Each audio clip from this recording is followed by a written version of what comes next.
the last stand of the forgotten. The wind howled like the wail of 1,000 souls through the skeletal remains of the old city. The once great walls of stone that had once protected this bastion of civilization now stood as broken relics, their foundations torn asunder by war, time, and the monstrous forces that had overrun their lands. Ash fell from the sky like burnt whispers of a forgotten age, carried on the wind as though mourning the lives lost in battles long past. The forgotten, that was what they called themselves now. Once they had been warriors, kings, scholars, builders. They had ruled lands, expanded their borders, and established traditions and empires. Now they were little more than scavengers and survivors, clinging to scraps of the old world as though they could stave off the inevitability of their extinction by sheer will alone. But will alone wasn't enough anymore, not when the horrors that had come to claim them would not stop, would not listen, and would not be reasoned with. The sky was gray, stretched thin with heavy clouds, and the air felt colder than it should have. Malin could feel the chill biting at the bones of his hand as he gripped his sword. His fingers trembled slightly, but he forced himself to steady his grip. There could be no weakness here, not when the enemy was watching, waiting, circling in the dark corners of memory and dread. They had gathered here in what was known as the Hollow, a valley surrounded by jagged cliffs and broken spires of stone that had once been the heart of a great empire. The last survivors of the Forgotten had come here to make their final stand, knowing there would be no escape, no retreat, and no salvation. Malin scanned the broken horizon. His breath came in sharp, shallow bursts as his eyes fell upon the figures silhouetted against the storm. The enemy was close. They could feel their presence, like cold fingers scratching at the base of their skulls. These creatures had come in waves before, immense, shadowy things that slithered and moved through the mud like living nightmares. Always hungry, always growing stronger, always patient. His mind wandered briefly to the stories they had told one another in the early days. Tales of peace, of victory, of unity and strength. Those were the things they used to believe in, before the first wave of attacks came and tore their world apart. He could still hear the crackling of fires, the screams of his people, the sound of steel clashing against the monstrous forms that had overwhelmed them. He closed his eyes for a moment, trying to shut out the memories. A voice cut through the air behind him. It was rough and low, worn by too many days in the cold, too many nights in the dark. "We're ready, man." He turned to see Illyra standing there, her eyes sharp, her face set like stone. Her hair was tangled and matted from days without proper care, and her hand rested on the hilt of her axe. She had once been a leader, a commander of soldiers, but now she was one of the few warriors left. Her strength was steadfast, though her gaze seemed as haunted as his own. Malin swallowed his unease and gave her a small nod. "Good," he said, his voice rough. "Hold the line. We've fought too long and too hard to give up now. This is our home, our last chance." Illyra didn't say anything. She simply tightened her grip on her weapon and stared at the distant horizon, as though daring the enemy to step into their territory. Malin could feel her anger, the same fury that burned in his own chest. It wasn't just about survival anymore. It was about defiance, about refusing to let the enemy claim their lives without a fight. Malin turned his gaze back to the horizon and forced himself to focus. The enemy would come soon. It was only a matter of time. The Hollow had been their final refuge, the last bastion of humanity in this broken world. Every battle they had fought had led them here, and they would not let this place fall without a fight. But they were outnumbered. They were outmatched. Malin could feel it in his bones. The creatures that had come to tear their world apart were monstrous, hulking beasts of claw and bone and hunger, each one seemingly unstoppable. They had learned over the years that brute strength alone would not win the war. Strategy, cunning, alliances, these were the things they would have needed. But alliances had long since faded. Trust was a luxury none of them could afford anymore. Malin could still remember the last time they had sent scouts out beyond the Hollow. They had returned with broken bodies and tales of swarming tides of flesh and shadow, creatures so large they blotted out the stars. They were no longer just mindless beasts, driven only by hunger. These creatures were coordinated, intelligent, and brutal. They could sense weakness, could find the cracks in their defenses, could exploit fear like a blade to a wound. But the Forgotten had chosen their ground carefully. The hollow was defensible. It had natural barriers, narrow entryways, and enough height that they could force the enemy to come at them on their terms. The cliffs would offer protection for as long as they could hold them. Malen adjusted his grip on his sword again and glanced at the other warriors. They were arrayed along the valley floor, clad in broken leather armor and rusted steel.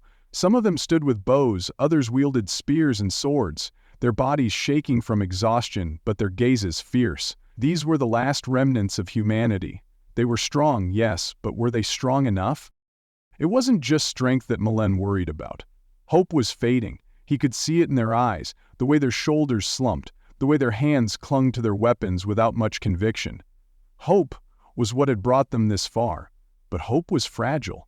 It had been tested time and time again by battles they could not win, losses they could not undo, and nights where the wind seemed to whisper that the end was near.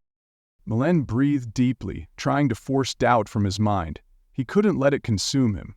If hope failed here, they would all fail. "We hold the line," he whispered to himself, his words lost in the wind.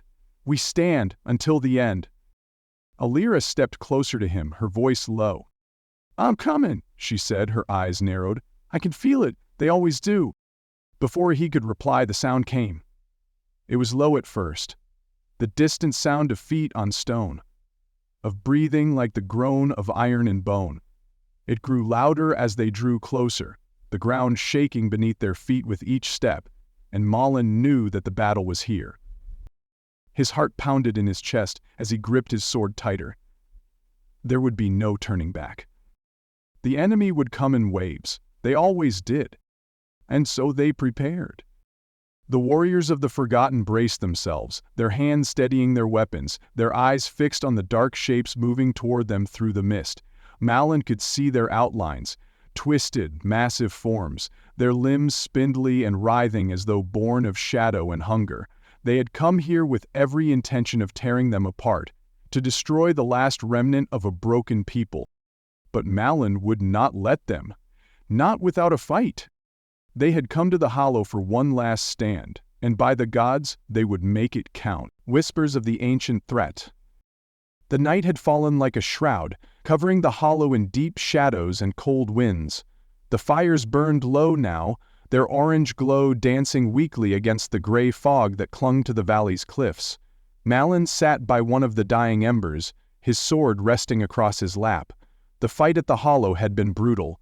Though they had managed to hold their ground, the number of lives lost weighed heavily on his shoulders. The survivors were few, their spirits frail. The uncertainty of the future loomed like a dark cloud, a storm that no one could see but all felt.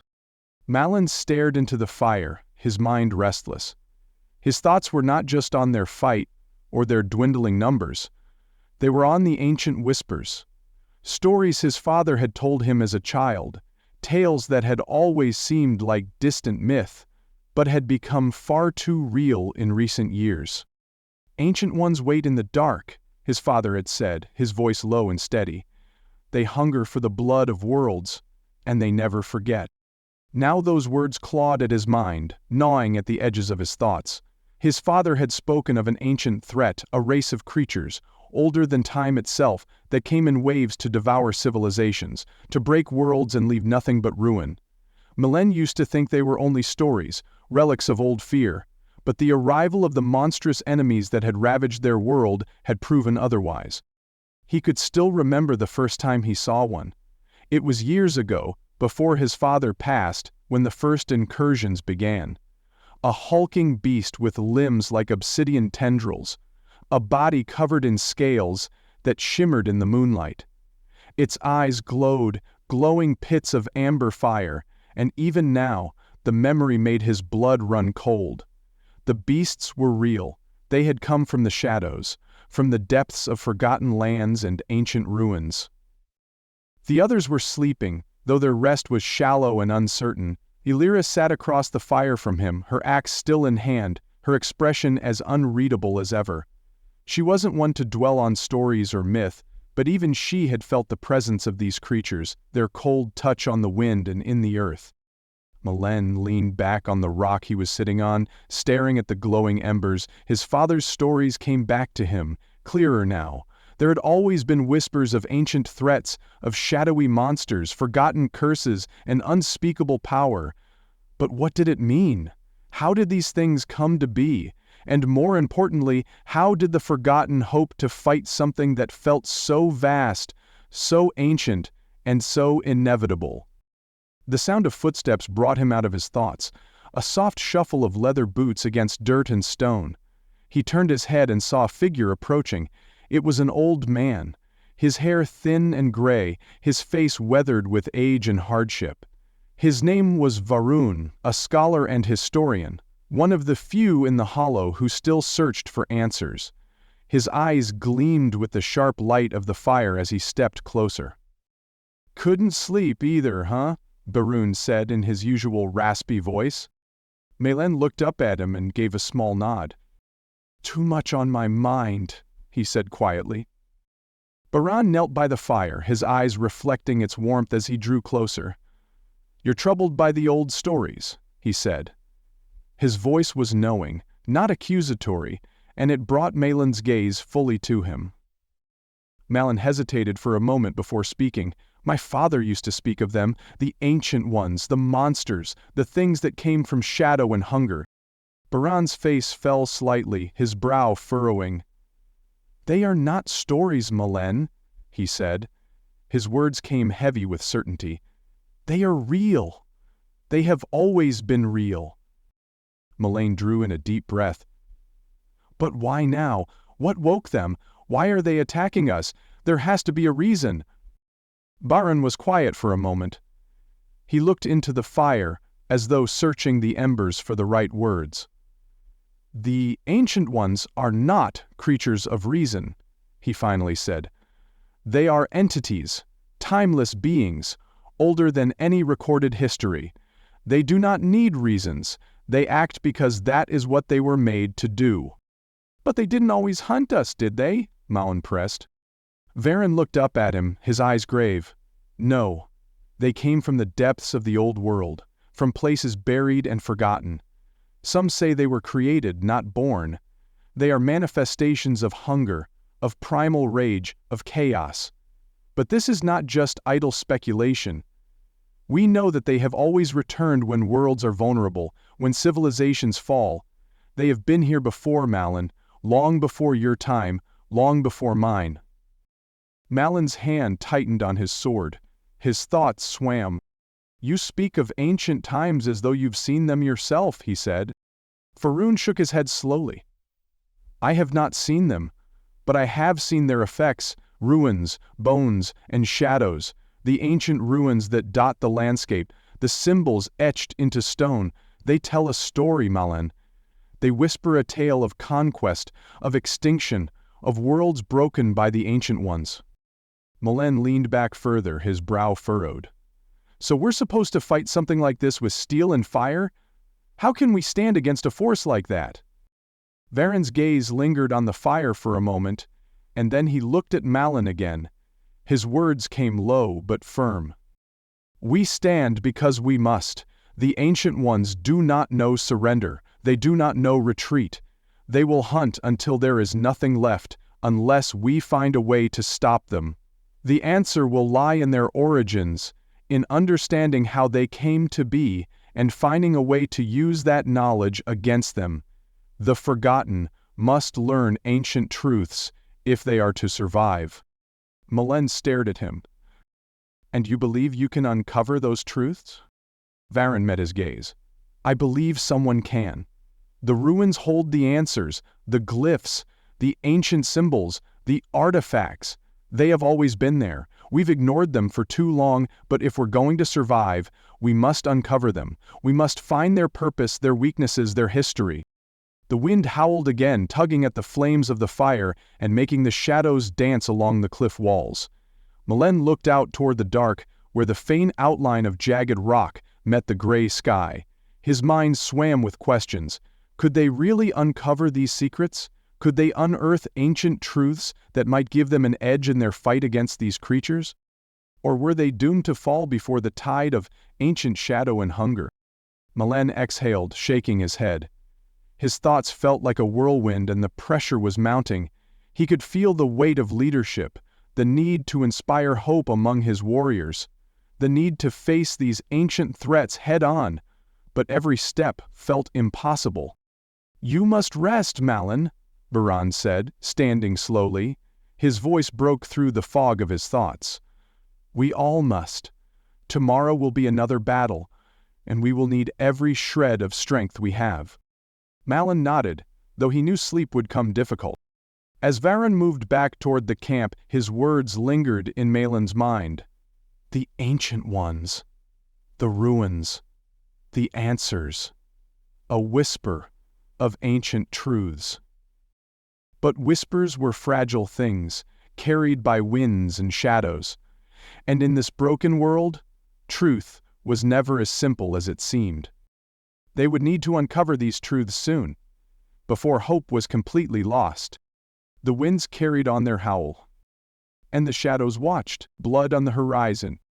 The morning came with a sharp, biting wind that tore through the hollow, carrying with it the scent of ash and iron. The sun was a pale disk behind a shroud of gray clouds, its glow faint and uncertain as it struggled to pierce the mist clinging to the cliffs. The warriors of the Forgotten stood in clusters around dying fires, their breaths misting in the cold air as they prepared for what they all knew was inevitable. Malin stood at the head of the assembled group, his sword still sheathed but his hands clenching its hilt tightly as though it were the only anchor keeping him steady. The hollow was alive with quiet murmurs, the sound of leather armor being tightened, the clinking of steel on stone, the steady inhale of fear, uncertainty, and rage. His warriors were strong, but they were weary. There was no hiding the truth. Hope was growing frail, and even bravery could only go so far when exhaustion was the only other option. The previous battle had given them time to regroup, but not time to heal. The enemy was relentless. Malin could feel it in his bones, a vibration in the earth, the gnawing sensation that the tide was coming. He could see the grim determination etched on their faces, each man and woman pushing their fear into strength, their anger into resolve. But the enemy was powerful, vast, and seemingly endless. Malin wondered how long they could last. Illyra stood beside him, her expression cold but unreadable as always. She wasn't just a warrior. She was his second-in-command, his closest ally, and she had seen enough of the horrors to understand that this war was more than simply a test of strength. The wind tugged at her hair, sending it whipping across her face. She turned her gaze toward the horizon, her eyes narrowed, scanning the jagged ridges far in the distance. "They're coming," she said quietly. Her voice was steady and low, but it carried through the wind as though it were a decree. Malin followed her gaze, his heart sinking. He could feel the pull of something out there, though he saw nothing but cliffs and shadow. The enemy had a way of manifesting without warning. Their arrival always felt inevitable, always silent until they were too close to ignore. "We have to be ready," Malin said, his voice carrying to the others as he lifted his hand to signal attention.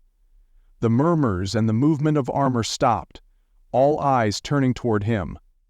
His voice was hoarse from too many nights without proper rest, but it carried the weight of command. "Prepare yourselves. I know you're tired.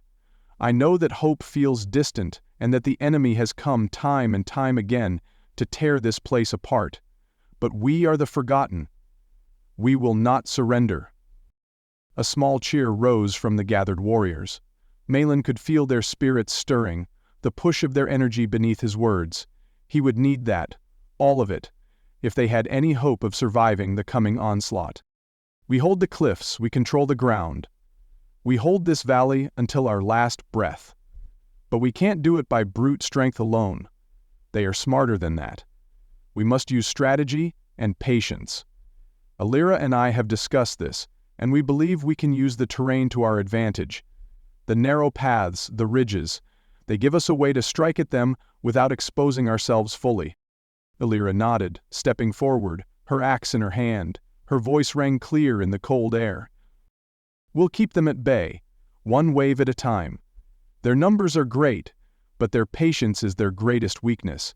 They are strong, yes, but they are slow when they're forced to rely on brute strength and unfamiliar terrain. We'll use that. Malin's voice came again. Set up the traps at the eastern ridges.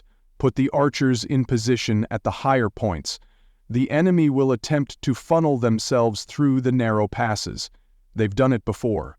We'll let them think they have the advantage, but when they come, they'll find that the cliffs have teeth.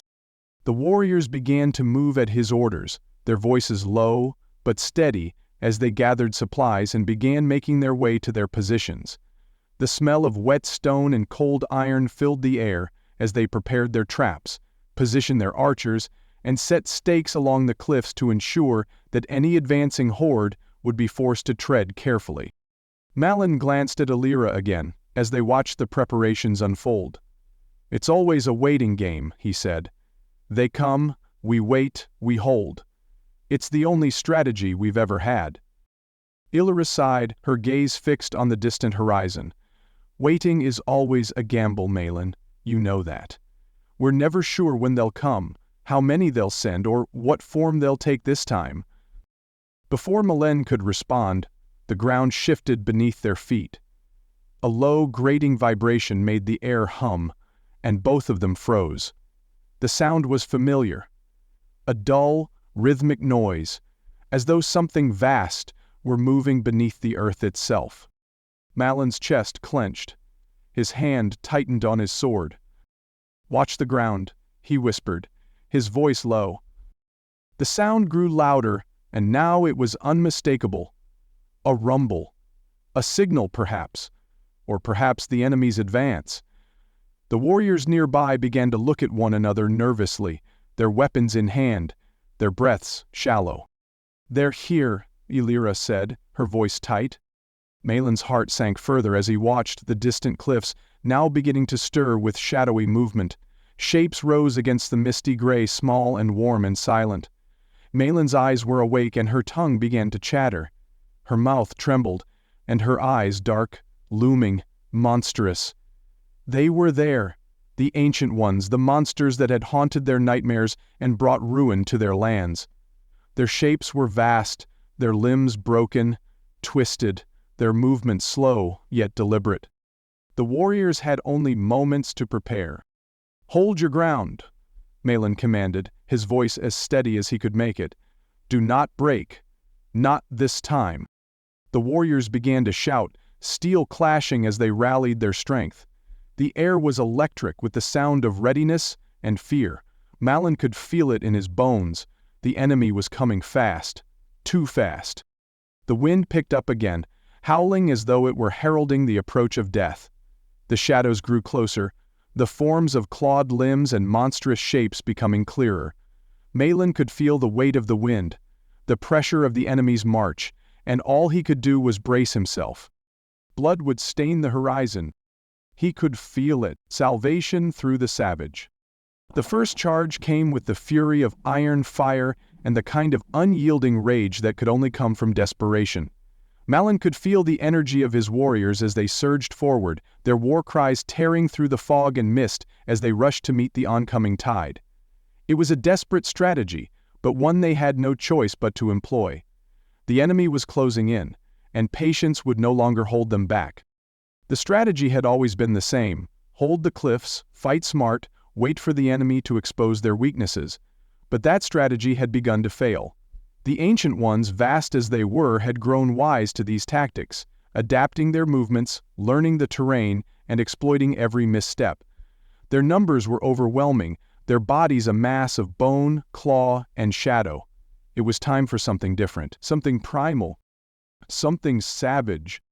The bloodthirsty humans, warriors branded by their own kind as merciless, brutal, and uncontrollable, had stepped to the forefront. It was a calculated risk. To embrace savagery was to risk losing control, to give in to the basest instincts. But Malin could feel it in his bones. This was their only hope. The wind howled as the warriors clashed into the oncoming tide. The enemy came in waves, monstrous forms that clawed and tore their way through the mist. But the warriors had an edge. The bloodthirsties were not afraid to strike first, nor to strike hard. They wielded their weapons with skill and fury, charging forward without hesitation. Their cries rang out like guttural songs of war, screams of defiance and rage, the sound of a species refusing to go quietly into the night. Malin charged alongside them, his sword outstretched, his body fueled by adrenaline and the raw, untamed will of survival. His breathing came in sharp bursts as he swung through the mist, cutting into the first wave of monstrous forms that met his path. His blade met flesh, cold, wet, resistant, but it bit true. The enemy roared in pain, clawing at his warriors, their vast bodies massive and lumbering, but they were not invincible. They could be wounded. The air was alive with the sound of steel on bone, the screams of warriors and monstrous howls, the wet scraping sound of claw against rock. Malin could see his people fighting, the bloodthirsty rusted blades leading the charge, their faces a wild, unyielding mask of rage and determination. They tore into their enemies with abandon, their hands and swords guided by fury alone. They were savages, yes, but they were strong. Malin had seen what they could do when cornered, when forced to fight, not just for survival, but for victory. Illyra was beside him, her axe swinging in powerful, deliberate arcs. Her face was streaked with mud and blood, her expression a mix of fury and clarity. She moved with purpose, her strikes sharp and calculated, cutting through the advancing enemy with precision. Her strength was evident, her focus unwavering, even as the battle swelled and the bodies piled up. The warriors moved like a tide, a wave of humanity that met the monstrous forms with every ounce of fury they had. They did not falter, did not waver, even as the ground beneath their feet became slick with mud and blood. The Ancient Ones came in waves, monstrous and hungry, but they had underestimated the sheer will of the Forgotten. They had underestimated the Bloodthirsty. The enemy pressed forward, clawing and tearing, their massive limbs sweeping wide, but their strength was hampered by the narrow paths and the traps set at strategic points. The archers fired their volleys from the cliffs above, their arrows sharp and true, piercing the shadowy beasts with cold precision. Spears stabbed into gaps, hands pulled back, and war cries rose in unison.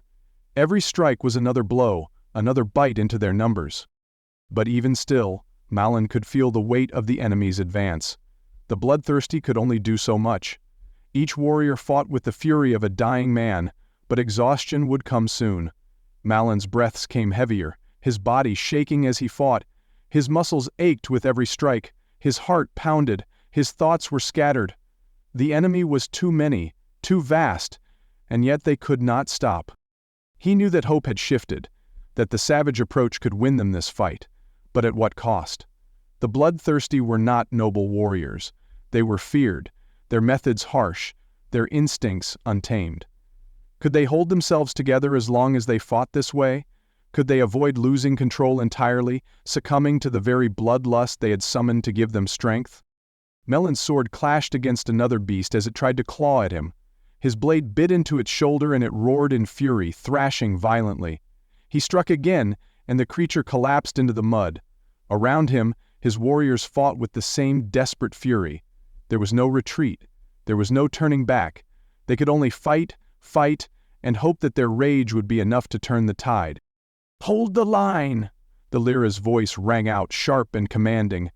She was on a rampage, her axe carving a path through multiple beasts at once, but she was steady, her movements intentional. Malin could feel her strength, her resolve. It gave him strength, too. They pushed forward together, step by step. The tide of the enemy seemed endless, their numbers clawing at every inch of ground they could claim. Malin felt the pressure of it, his warriors fighting, the enemy advancing, the sharp bite of fear gnawing at the edges of his thoughts. This was the way of war, of survival. Always struggle, always fight, always hope that the savagery could push them through. But this time, it felt different. Something about the charge, about the fury, was breaking the Ancient Ones. They seemed disoriented, sluggish in comparison to their usual power. Malin could see the path their fury was carving. They were tearing apart the monsters' formations, driving them into the traps they had set, breaking their ranks. "Illyra!" Malen called, his voice hoarse. "Keep pressing! They're breaking!" Illyra's face was wild, but there was calculation in her eyes. She nodded and kept swinging, her axe finding new targets, her war cries a thing of primal beauty. Malin could feel their strategy working. The Ancient Ones, vast as they were beginning to lose their footing. The Bloodthirsty had shown their true strength, their rage, their savagery, their ability to turn the tide through sheer, unrelenting force. And yet, even with this success, Malin knew this would not be their salvation. The battle was still raging, still uncertain, and as the fog grew thicker and the wind roared louder, he wondered, how much longer could they fight this way? But for now their savagery would hold the line.